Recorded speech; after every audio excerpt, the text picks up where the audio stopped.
Google Classroom is a free online service that lets teachers and students easily share files. Teachers can create assignments, quizzes, and more, and grade these assignments without having to print any of these things. It makes it easier for teachers and students to communicate. As a teacher, you can post on the class homepage, or you can email your students directly. To have access to Google Classroom, you need to visit classroom.google.com. Log in with your Google account for this to be possible. When you do that, it will bring you here. Now, when you are here, you need to create a class. You can create a class by clicking here, or you can just click on top here where you have this plus sign. When you click on create class, you can join a class just like the way we have it here, but you want to create a class.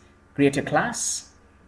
Then you're going to see this dialog box. This is simply asking you how you plan to use Google Classroom. If you are a school, you're going to use Google Suite. This is because it comes with security features that are going to protect you. If you're doing this personally, you don't have to worry about any of that. Just click on this and click on continue. Here you need to enter the name of the class. Here you need to enter the section, the subject. Put a classroom if you're using it in a school. Once you create a class, you'll be taken to it automatically. Here we'll start with the class stream. This is like the homepage for your entire class. Here on the stream, you can post your own announcements for the class to see. You can allow students to post and to comment on this stream. Upcoming section. On this upcoming section, you will find the reminders of the upcoming tests or the events, and also the tests that are due soon. At the top here, you see this button, the main menu. When you click on it, you see a lot of things. You have the home, calendar, teaching, to review, computer science, the classes that you have. If a class is opened, you see the name of the class here. Now, this is the new version of Google Classroom. The other versions, this was going to be somewhere here.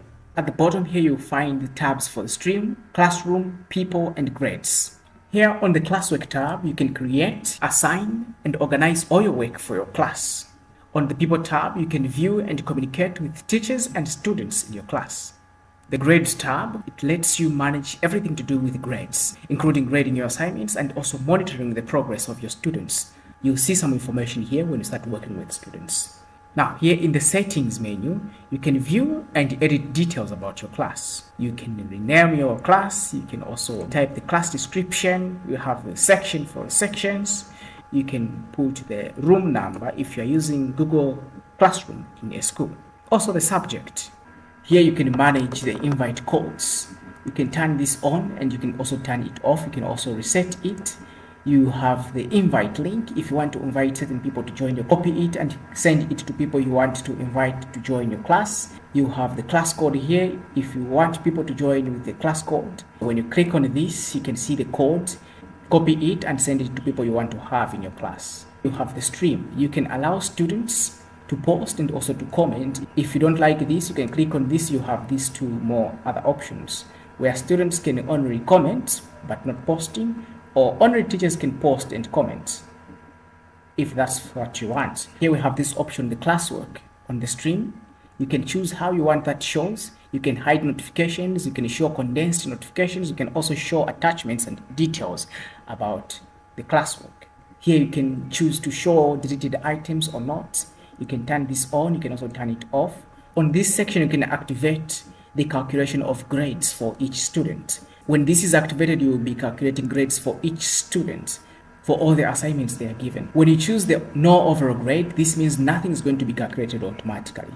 This calculates the average for the students based on the grades they got. Weighted by category, this allows you to customize the grading options. For all the tests you have in your class, you will have to do this manually. Otherwise, all your students' tests and grades will be incorrect. When you create your class, you have to invite people to it. So you click on People tab, and here you can invite teachers. You can also invite students to join your class. So to invite students, you click on this Invite Students icon. When you click on it, you'll be taken to this dialog box where you can enter the email addresses of the people you want to invite to your classroom. And when you're done, you click on the Invite button. This is going to send an email to the people you've invited with the link in the email that allows them to join the class. This is one way to do it. You can also invite people to join your class with the class code. You can find your unique class code on the Stream tab. Here you find this code. This is the code that you have to share with the people you want to have in your class. You can click on these three dots and you'll see the copy class code. When you copy it, you can share it with anyone and they'll be able to join your class. So this covers the basics of Google Classroom. Check out the rest of the series for help with creating assignments, how to use forms, grading and feedback, communicating with the students. All these are going to be talked about in the other videos in the series. Check them out.